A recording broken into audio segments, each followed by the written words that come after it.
बुराड़ी विधानसभा क्षेत्र से कांग्रेस के उम्मीदवार मंगेश त्यागी के समर्थन में शनिवार को मुकंदपुर में कार्यकर्ता सम्मेलन का आयोजन किया गया।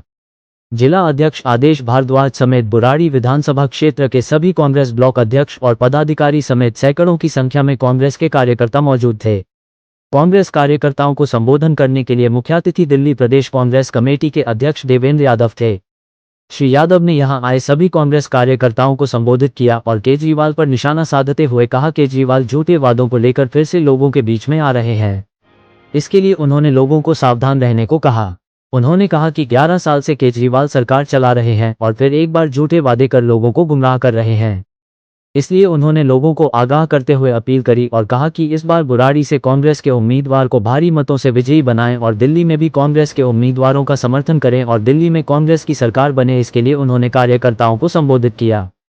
कांग्रेस उम्मीदवार मंगेश त्यागी ने भी यहां संबोधन के दौरान विधायक पर निशाना साधा। उन्होंने कहा कि बुराड़ी क्षेत्र का बुरा हाल है। क्षेत्र की समस्याओं को लेकर विधायक गंभीर नहीं है। उन्होंने कहा कि क्षेत्र में समस्याओं का अंबार लगा हुआ है। उन्होंने आरोप लगाते हुए कहा कि क्षेत्र में भ्रष्टाचार फैला हुआ है, लोगों से काम नहीं हो रहे हैं। इसलिए उन्होंने जनता से अपील करते हुए कहा कि इस बार भी उन्हें भारी मतों से विजयी बनाएं। आइए देखते हैं टोटल खबरें के वरिष्ठ संवाददाता राजेश खन्ना की इस विशेष रिपोर्ट में। मंगेश त्यागी और प्रदेश अध्यक्ष देवेंद्र यादव ने मीडिया के संबोधन के दौरान कहा, सम्मेलन का उद्देश्य क्षेत्रीय कार्यकर्ताओं और पदाधिकारियों को एकत्रित करना और दूसरा कार्यकर्ता मिलकर एक रणनीति चुनावों को लेकर बनाई जा सके। देखिए हमारे वरिष्ठ संवाददाता की इस विशेष रिपोर्ट में। और कहे कि मंगेश त्यागी हम तेरे कंधे से कंधा मिला करके चलने के लिए तैयार है। तैयार है ना? तैयार है।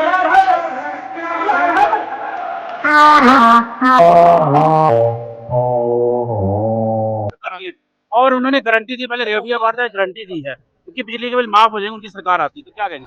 आज किसकी सरकार है? मेरा सीधा सवाल है, क्या आज आम आदमी पार्टी की सरकार नहीं? अगर उनकी नीयत साफ है तो आज ही उनको माफ करें। और क्या मुख्यमंत्री जी भ्रष्टाचार के मामले में जेल जाएंगे तो क्या दिल्ली रुक जाएगी? मैं पूछना चाहता हूं केजरीवाल जी से कि इस तरीके का धोखा देना बंद करिए। आपने बहुत सारी ऐसी घोषणाएं इस दौरान की हैं जिसका लोगों को अब विश्वास आप में बचा नहीं है। आपको याद होगा अभी कुछ दिन पहले 2100 रुपए प्रति महीना हर महिला के खाते में देने की बात की उन्होंने कही। आज पंजाब से जो हमारे कांग्रेस के कमेटी के जो हमारे सांसदगण हैं, विधायकगण हैं, वहाँ के प्रदेश अध्यक्ष हैं, Congress legislative party leader of opposition है और बहुत सारे विधायकगण वहाँ पे आज पार्लियामेंट में पहुंचे और विजय चौक पर उन्होंने लोगों से बाकायदा अपील की है, खासतौर पे हमारी माताओं बहनों को, कि इनके झांसे में ना आए, क्योंकि इसी तरीके का वादा, इसी तरीके के फार्म और इसी तरीके से कार्ड बांटने का काम इन्होंने पंजाब में भी किया था। और पंजाब की जो हमारी महिलाएं हैं वो आज 3 साल से, उनका मानना है कि उनकी 34 महीने हो गए, 34 महीने से इंतजार कर रही हैं।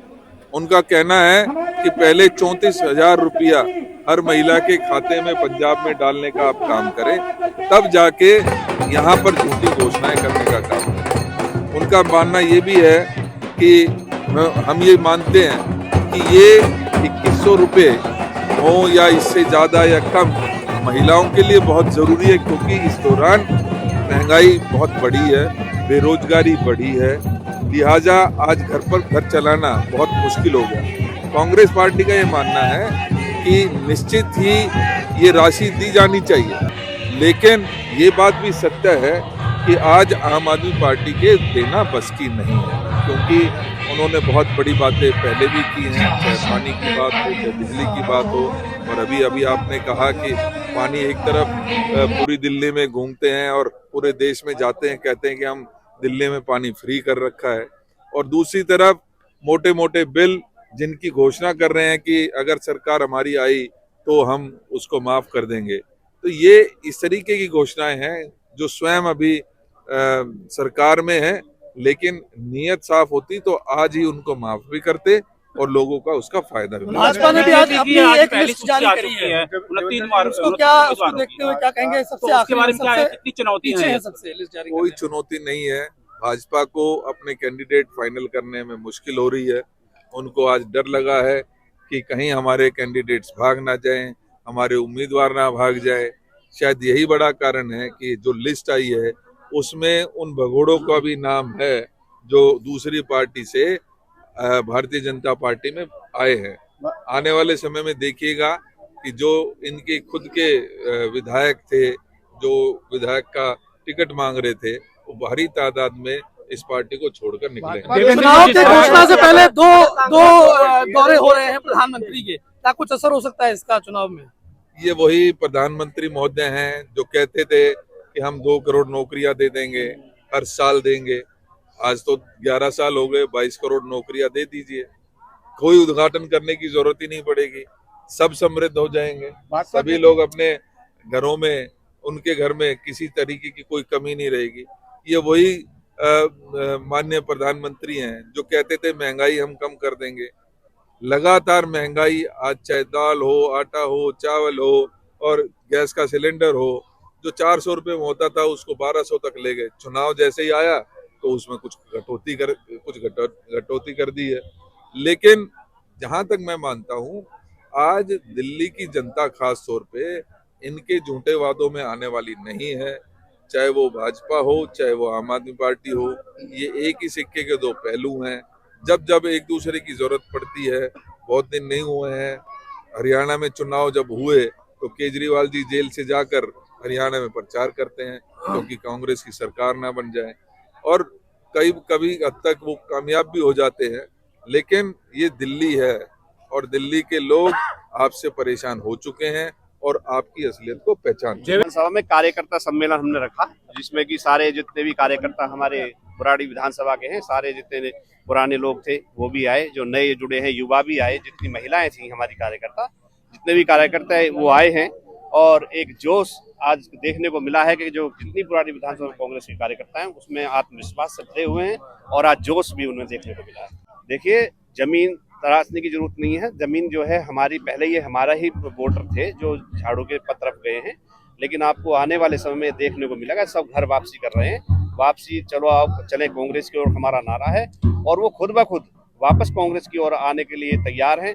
जिसमें कि आपने देखा होगा, इनको देखते हुए जो जितने भ्रष्टाचार इन्होंने लोगों ने किए हैं और इन्होंने जो दुर्दशा बुराड़ी विधानसभा की बना दी है, उसको देखते हुए चाहे कितनी भी प्रॉब्लम हो, स्वास्थ्य की हो, शिक्षा की हो, पानी हो, लाइट हो, रोड की हो, जितनी भी है जितनी समस्या बुराड़ी में है, उसको देखते हुए जितनी भी जनता बुराड़ी की है, आज वो बदलाव के मूड में है और इनको अपने झाड़ू को भगाने का यहाँ से काम करेंगे। देवेंद्र की आय से कितना बल मिलेगा यहाँ पर बुराड़ी? देखिए, हमारे प्रदेश अध्यक्ष हैं वो देवेंद्र यादव जी, हमारे बड़े भाई प्रदेश अध्यक्ष हैं, और मेरे पड़ोसी भी हैं, उनकी भी विधानसभा यही बादली से है, मेरी बुराड़ी है। तो जितने भी यहाँ कार्यकर्ता जो जब प्रदेश अध्यक्ष आते हैं तो लोग जो जितने भी आम आदमी पार्टी के लोग हैं वो भी वापस इसमें कांग्रेस की तरफ आ रहे हैं, और जितने में जहाँ हम अपने कॉलोनियों में जा रहे हैं, जितने भी लोग हैं जो वासी बुराड़ी विधानसभा के वासी हैं, देखिए ये चुनाव जो है हमारा नहीं है, ये चुनाव बुराड़ी विधानसभा के नागरिकों का, सभी नागरिकों का है। वो इस तरह का चुनाव बन चुका है क्योंकि हर वर्ग के लोग परेशान हैं, जो देख रहे हैं एक उम्मीद की किरण जो कांग्रेस की तरफ उन्हें दिखती है। इसलिए हर कार्यकर्ता और हर बुराड़ी विधानसभा का हर जो व्यक्ति है वो आज कांग्रेस की तरफ देख रहा है और कांग्रेस को जिताने का काम वो कर रहा है।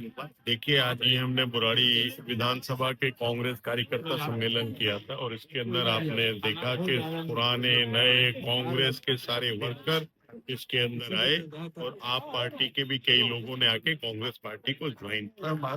तो ये जो दिखाता है कि दिल्ली के अंदर लोगों में कितना बदलाव और बुराड़ी विधानसभा में कितना बदलाव है। हमारे अध्यक्ष जी ने बिल्कुल स्पष्ट करके यहाँ पे गए कि किस तरह से जो हमने 70 विधानसभाओं में अपनी पदयात्रा निकाली और जब बुराड़ी के अंदर पदयात्रा निकाली तो हर जगह कहीं ना कहीं लोगों की समस्याएं सुनने को मिलती थी। जब किसी विधवा के पास से, किसी बुजुर्ग के पास से निकलते थे तो कोई ना कोई व्यक्ति उसमें से यही कहता था कि मुझे कई सालों तक पेंशन मिलती रही कांग्रेस के समय में, लेकिन पिछले 4-5 साल से मेरी पेंशन नहीं आ रही।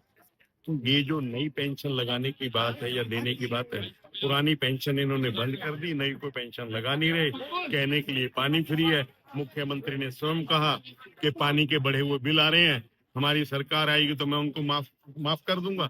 तो ये आज किसकी सरकार है जो आज 2100 रुपए की बात कर रहे हैं? पंजाब के अंदर 1000 रुपए की इन्होंने घोषणा की, लगभग 3 साल का समय हो गया, 1 पैसा वहां के लोगों को दिया नहीं। एक पैसा वहां के लोगों को दिया नहीं। आज ऑटो रिक्शा जो चलाते हैं उनके सम्मेलन में इन्होंने कहा कि आपकी बिटिया की शादी में 1 लाख रुपए देंगे। अरे भाई, हमने कांग्रेस के समय में श्रीमती शीला दीक्षित जी ने लाडली बहना नाम की योजना थी, जिसमें जो बच्ची जन्म लेती थी उसको जन्म पे 10,000 रुपए देते थे, और जब वो 12वीं कक्षा पास करके निकलती थी तो उसको 1 लाख रुपया एक मुश्त मिलता था।